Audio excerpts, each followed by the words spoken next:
She did not become dangerous when she took power. She became dangerous when she learned that love would never protect her. Her mother died giving birth to her youngest son. The bed was red, the room crowded, and no one explained anything to the twins.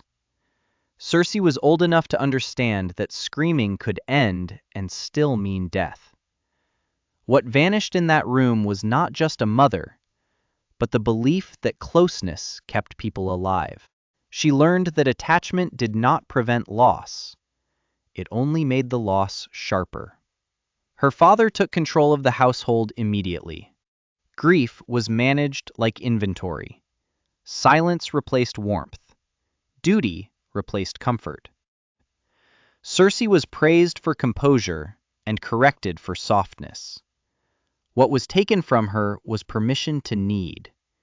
She learned that survival required hardness, and hardness earned approval. She was raised beside her twin, treated as his mirror in blood but not in future. They trained together until training mattered. Jaime was given swords and instruction. Cersei was given lessons in comportment and waiting.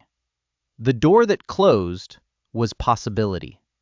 She learned that equality could exist only until choice appeared. When she was still a girl, she went with her friend to see a woods witch. The place was filthy, the woman cruel, the answers exact. She was told she would be queen, but not forever. She was told her children would die. She was told another, younger queen would take everything from her. What broke in that moment was the illusion of time. She learned that the future was already hostile, and that waiting was a form of surrender. After that, she watched her friend fall into a well and drown. No one believed her account. No one punished her. The absence of consequence was the damage.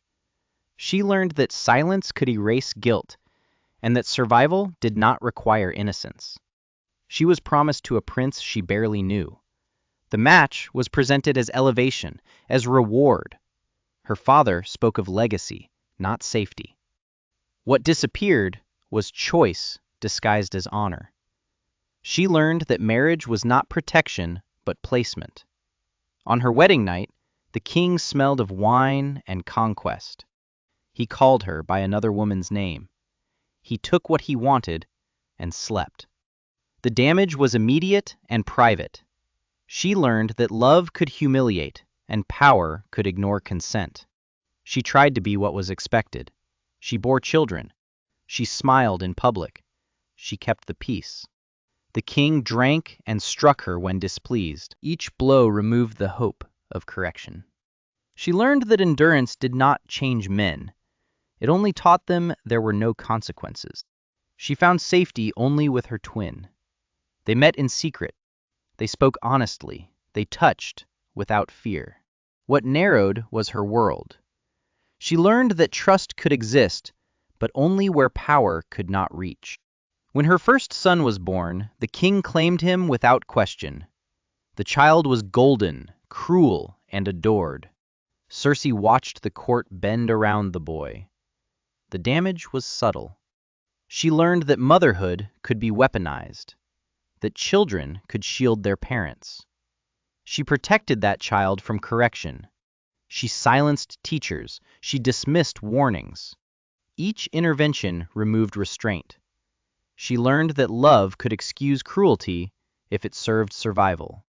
When the king died on a hunt, the realm gasped. Cersei did not. She had already learned that men vanished and systems adjusted. What opened was opportunity born of absence. She learned that power did not arrive with permission. It appeared when resistance ended. She moved quickly. She secured the city, the council, the guards. She crowned her son before grief settled. What closed was doubt. She learned that speed could outrun legitimacy. When the truth of her children threatened to surface, she denied it without hesitation. She accused others. She manipulated law. She used force. The damage was public trust. She learned that lies worked best when backed by authority. Her father returned to rule beside her. He corrected her. He minimized her. He planned around her. Each dismissal removed collaboration. She learned that sharing power meant surrendering it. When he was murdered, she stood alone at the center of the court. No guidance replaced him. No equal emerged. What vanished was restraint imposed from above. She learned that unchecked authority mistook instinct for wisdom. She relied on fear. She rewarded loyalty with proximity, not stability. She punished dissent publicly. Each choice thinned her support. She learned that terror could move people faster than trust. Her son died suddenly, poisoned at his own wedding. The court watched her scream. The loss was not only the child, but the shield he provided. She learned that motherhood could no longer protect her from consequence. She hardened further. She blamed enemies. She armed fanatics. She dismantled institutions that questioned her. Each destruction removed balance. She learned that burning bridges felt like control, even as it isolated her. Her remaining children grew distant, frightened, or unreachable. They did not confide. They did not listen. What disappeared was legacy as comfort. She learned that power could not replace trust once broken. The belief that had formed quietly in childhood now ruled every decision.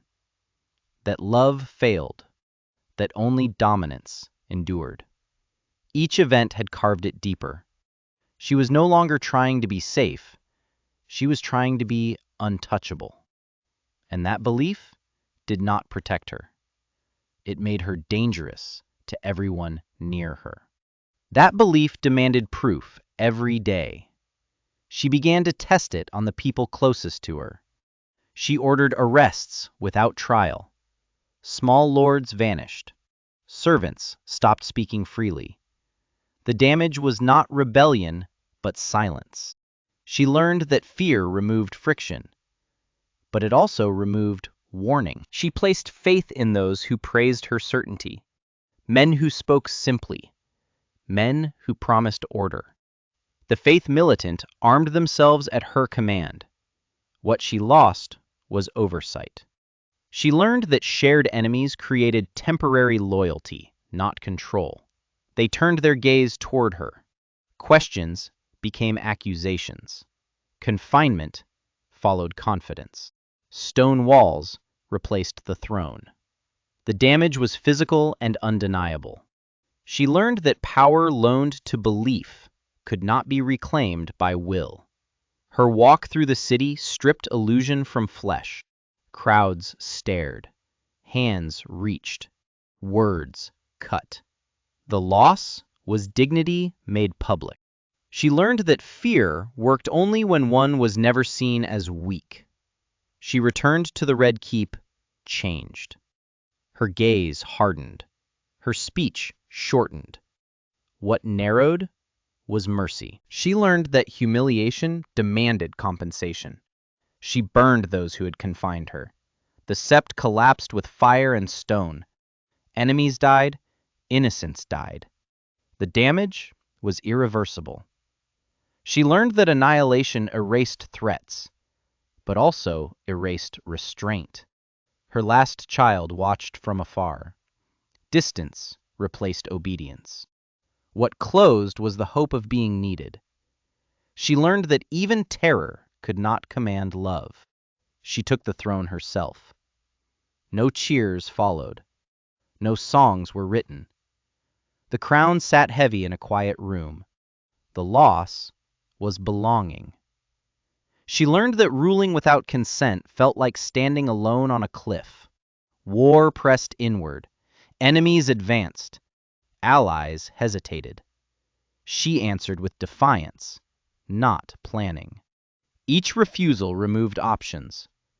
She learned that pride could mimic courage until consequences arrived. The city starved.